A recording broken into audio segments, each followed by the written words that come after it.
Fala galera, beleza? Hoje eu vou fazer um vídeo mostrando a importância de você acompanhar nossas lives e também sugerir ativos. Alguns dos ativos que vocês nos sugerem podem trazer grandes oportunidades de trade. E hoje eu vou comentar exatamente uma oportunidade que aconteceu em uma de nossas lives na quarta-feira. Então, acompanhe.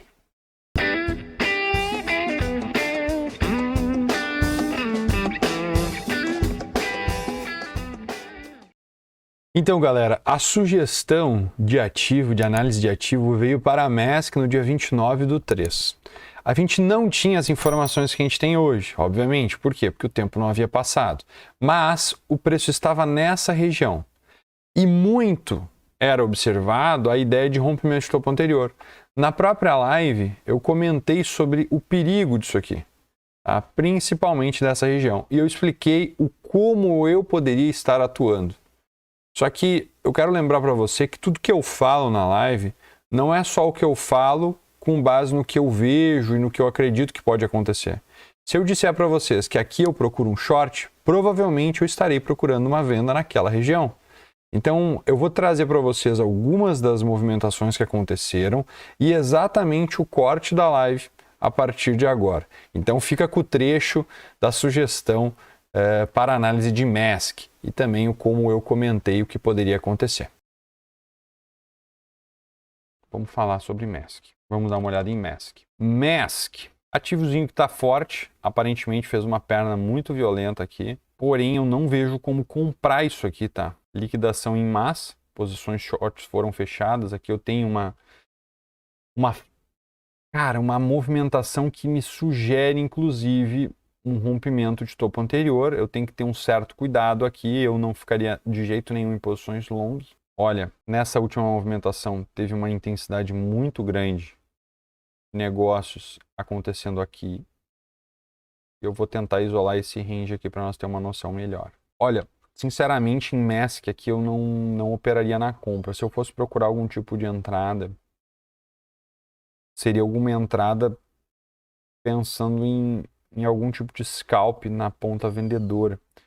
Só que como tu tem muito gap aqui, tem muita força sendo empurrada para o preço, talvez seja interessante não ficar tão exposto se tu está pensando apenas em operar o ativo. Se tu já tem uma noção melhor em fazer operações de compra e de venda, talvez tu pode tentar algum tipo de operação nessa região aqui. Eu não venderia abaixo aqui. Eu tentaria algo muito específico, tá? Tentaria vender algo em torno de novo do 7, tá bom? Porque o stop aqui vai ficar muito caro. Muito caro. Deixa eu ver uma coisa. Vamos cair no tempo gráfico aqui.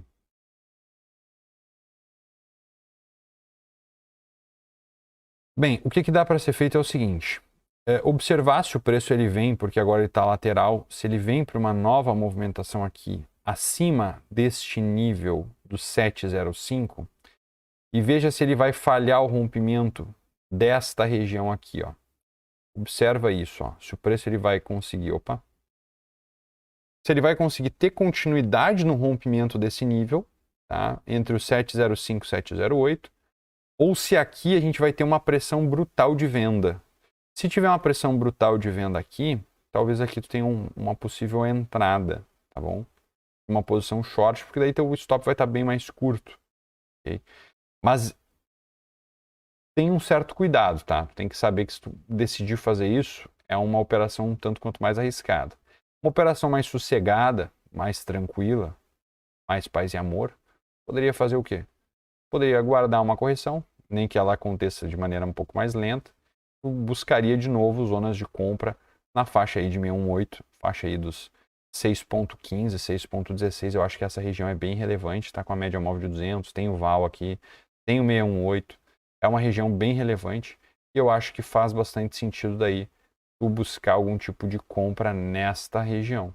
Nem que seja por uma reação curta, se voltar a cair daí tu estopa, mas reação curta, tu tira teu lucro, tenta ficar no trade para tentar buscar uma perna de continuidade, tá? Fica difícil de saber se isso aqui foi uma onda final, tá? Mas parece que sim. Tá? Porque o preço está bem enroscado e esse rompimento aqui acima de topo anterior com liquidação total e a galera vindo abaixo e o preço vindo abaixo, isso aqui não é muito positivo, tá? Eu não ficaria comprado em MESC nessas faixas, tá?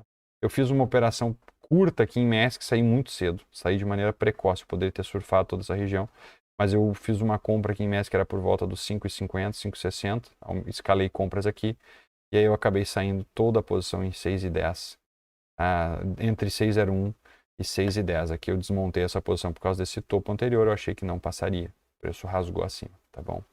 Então, bem interessante, tá? Se o preço vier agora para um zigue-zague abaixo da média, talvez tu encontre como vender mais baixo, tá? Mas a gente vai ter que aguardar. Acho que o melhor dos mundos seria o short mais alto. Mas se acontecer aqui embaixo, talvez tu consiga um zigue-zague também, não deixa de ser uma opção interessante, tá bom? Zonas de compra, eu acho que para a MESC só na faixa dos 6,10, próximos da média móvel de 200 e do VAL, tá bom? Essa seria pelo menos minha leitura. E agora, galera, eu vou trazer para vocês um pouco do que eu tinha como noção de preço. Eu tinha puxado uma Fibonacci 50.008, são zonas relativamente importantes para o deslocamento de preços. O 618, a faixa aí, é uma das principais de Fibonacci, se não a principal, e o 50% é basicamente um recuo de metade do movimento anterior, então tem um padrão ali harmônico entre estrutura e proporção. O que mais importa aqui eu tinha comentado duas situações. Primeiro, se tu pensa em fazer uma venda, a venda está na rejeição acima do 7. Eu quero conversar com vocês a partir de agora sobre o comportamento do preço. Esse vídeo vai ser tipo um dissecando um trade, tá? Para que a gente consiga entender um pouco do que faz uma pessoa operar determinado sinal ou não. Então, por exemplo, uma das coisas que vocês ouviram eu comentar foi: essa região talvez seja uma venda baixa. Eu gostaria de esperar o preço vir acima dessa região e ver se rejeita. Nesses níveis, eu gostaria de procurar entrada. Você pode voltar lá e ver de novo se você quiser. O que importa aqui é o seguinte: o preço ele até veio abaixo, só que ele conseguiu fazer exatamente o que eu comentei, que era movimentar um pavio novamente para uma região superior ao 7. E eu gostaria de ver o que eu vi na sequência, que era uma barra de venda. Essa barra aqui configurou a minha entrada. Leandro, tem certeza que aqui era uma entrada? Sim, isso aqui já era uma entrada descrita previamente. Ou seja, eu já tinha uma noção que se o preço viesse acima dessa região do 7 e rompesse, seria uma demonstração de força. Mas se ele viesse acima do 7 e falhasse, seria uma demonstração de fraqueza, e eu comentei que aqui para mim era uma zona importante para uma venda. A venda foi feita. Inicialmente, eu vou descrever para vocês o que eu tinha como observação. Eu tinha uma observação como uma venda dessa estrutura, a perda da mínima da barra, com o stop acima dela mesmo. Eu tirei a minha parcial já aqui no preenchimento do gap. Tá? Foi na parte daí de uns 6,20, alguma coisa assim. Eu tenho aqui os prints para mostrar para vocês. Mas eu quero hoje explicar mais o que eu pensei para fazer isso. E como a gente age de maneira um tanto quanto antecipada. Então o preço ele evoluiu para determinadas zonas. Eu confesso que aqui, ó, eu esperava, tá? Aqui, ó, nessa faixa eu esperava uma reação de compra mais interessante. Porém, vocês vão ver o que aconteceu a partir de agora. Eu vou trazer para vocês agora, olha só. Então, só para recapitular, aqui a gente tinha comentado que era uma zona importante para ser feitas vendas, tá? Então, aqui, zona de venda. Beleza, até aí, tudo certo.